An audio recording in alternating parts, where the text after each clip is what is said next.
नमस्कार। गणेश चतुर्थी का पावन अवसर आ चुका है और ऐसे में आइए आज पंडित जी से और कुछ भक्तों से बात करते हैं और जानते हैं गणेश जी से जुड़ी कुछ महत्वपूर्ण जानकारियाँ। सबसे पहले मैं जानना चाहूँगी कि गणेश चतुर्थी हम क्यों मनाते हैं। गणेश चतुर्थी भाद्रपद शुक्ल पक्ष चतुर्थी को मनाई जाती है और इसको संकट चतुर्थी भी बोलते हैं। ये सबसे पहले दक्षिण भारत में ये त्यौहार मनाया गया था क्योंकि भगवान श्री गणेश अपने बड़े भाई कार्तिकेय जी से मिलने के लिए वहाँ पर दक्षिण भारत में गए थे और वहाँ कार्तिकेय जी ने अपने भाई की स्वागत के लिए ये उत्सव मनाया था, त्यौहार मनाया था। उसी दिन से जो है ये त्यौहार इसका प्रचलन हुआ। हम गणेश जी का पूजन करते हैं, उन्हें घर पे स्थापित करते हैं, बस गणेश चतुर्थी एक ऐसा मौका है जिसमें अंत में हम उनका विसर्जन करते हैं, तो इससे जुड़ी क्या कहानी है।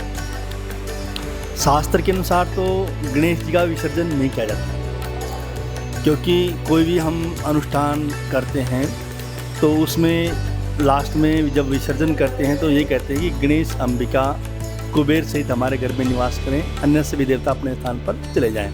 लेकिन जो दक्षिण भारत में जो है विशेष रूप से कार्तिकेय जी की पूजा होती है, लेकिन गणेश जी वहाँ केवल कुछ समय के लिए वहाँ पर गए थे और वापस उनको फिर हिमालय पर जाना था, अपने माता पिता के पास भगवान शंकर पार्वती के पास जाना था, इसलिए उन्होंने वापस भेजा था। विसर्जन का कारण तो ये था कि उन्होंने वापस उनको भेजा था, इसलिए विसर्जन हुआ। हमारे उत्तर भारत में विसर्जन का वैसे कोई विधान नहीं है, केवल उसी के अनुसार हम इसका विसर्जन करते हैं। तो ये पूजन कितने दिनों का होता है और इस पूरे काल में जब भी हम गणेश जी को अपने घर पे विराजमान करते हैं तो हमें किन किन बातों का ध्यान रखना चाहिए।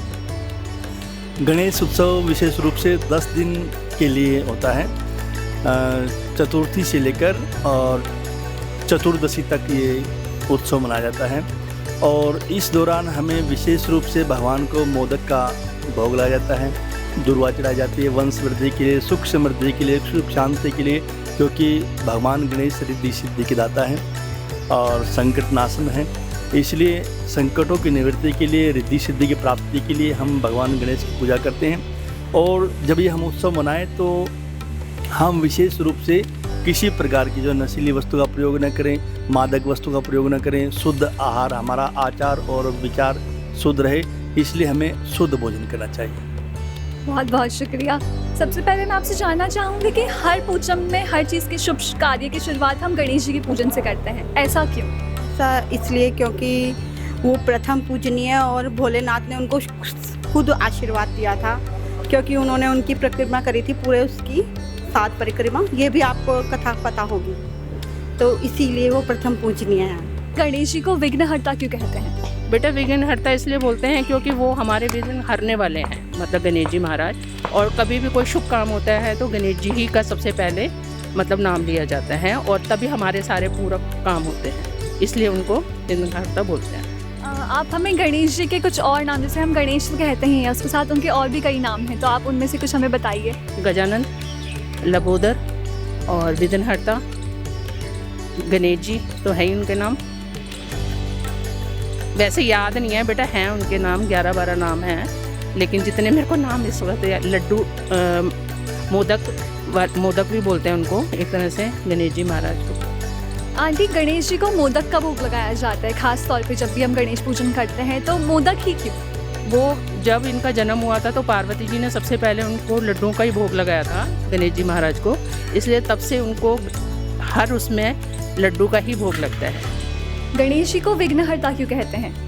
क्योंकि अक्सर माना जाता है कि जो भी कार्य हम करते हैं, कोई भी शुभ कार्य करते हैं कुछ भी, तो सबसे पहले हमें गणेश जी की पूजा करनी चाहिए, तभी शुभारंभ करना चाहिए। ऐसा माना जाता है कि वो सारे विघ्नों को हर लेते हैं, कोई भी कष्ट या कोई भी नेगेटिव चीज़ें होती है वो उसको कम कर देते हैं, तो इसलिए उनको विघ्नहर्ता बोला जाता है। गणेश चतुर्थी की मान्यता क्या है। गणेश चतुर्थी हमारा एक बहुत बड़ा कार्यक्रम भी तो है ही, लेकिन हमारी जो भारतीय संस्कृति पद्धति है उसमें उसका बहुत बड़ा महत्व है। हम संगठन की दृष्टि से सोचते हैं तो गणेश जी का जो रूप है उसको हम कई रूपों में देखते हैं। उनका बड़ा नाक जो है, बड़े कान, बड़ा शरीर, उसको संगठन की परिभाषा में हम उसको देखते हैं तो एक संगठनकर्ता के रूप में गणेश जी को हम देखते हैं। वैसे तो गणेश चतुर्थी की परिभाषा सबकी अपनी अपनी है, लेकिन हम अभियान में सोचते हैं कि सबको साथ में जोड़ कर रखने वाला एक बहुत बड़ा कार्यक्रम हिंदू समाज के लिए है। गणेश चतुर्थी पे हम आमतौर पर हम जब भी विराजमान करते हैं गणेश जी को, पर गणेश चतुर्थी एक ऐसा पूजन का मुहूर्त है जब हम अंत में उनका विसर्जन करते हैं, ऐसा क्यों? वो 10 दिन के लिए गणपति बप्पा जो होते हैं 10 दिन का ही उनके समय सीमा है। जैसे आपने देखा होगा जब देव सो जाते हैं, देव उठते हैं, तो कुछ दिन शिव जी से उनको संभालते हैं, कुछ दिन गणपति संभालते हैं, कुछ दिन कृष्ण जी संभालते हैं। तो ऐसे ही उनका 10 दिन का ही समय है जिसे गणपति महोत्सव कहा जाता है। जो 10 दिन आपने देखा पूरी दिल्ली में, पूरे भारतवर्ष में 10 दिन का गणपति महोत्सव मनाया जाता है। सर, अगर हम एकल की नज़रों से देखें, गणेश जी को सबसे ज़्यादा विद्वान माना जाता है और एकल भी ज्ञान देने का ही काम कर रहा है, तो हमारे गणेश जी को एकल की नज़रों से कैसे देखेंगे?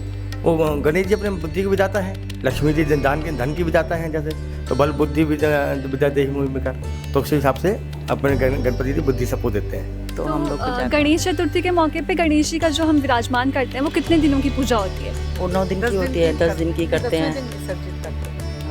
तो हम आमतौर पर हम देखते हैं कि हम गणेश जी को विघ्नहर्ता मानते हैं, उन्हें अपने घर पे विराजमान करते हैं, बट गणेश चतुर्थी के विसर्जन कर देते हैं। नहीं करना चाहिए, हमें भी लगता है कि नहीं करना चाहिए, बट सब लेकिन रीत चलाए तो हम करते नहीं हैं। हम तो घर पे रखते हैं, उसकी मंगा रखी हमने कहाँ से की, तो फिर उसी को करते हैं और फिर घर में रख लेते हैं। तो गणेश जी को 10 दिन हम जब पूजा करते हैं तो कौन कौन से चीज़ों का हमें भोग लगाना चाहिए? उनकी पूजा कैसे होती है?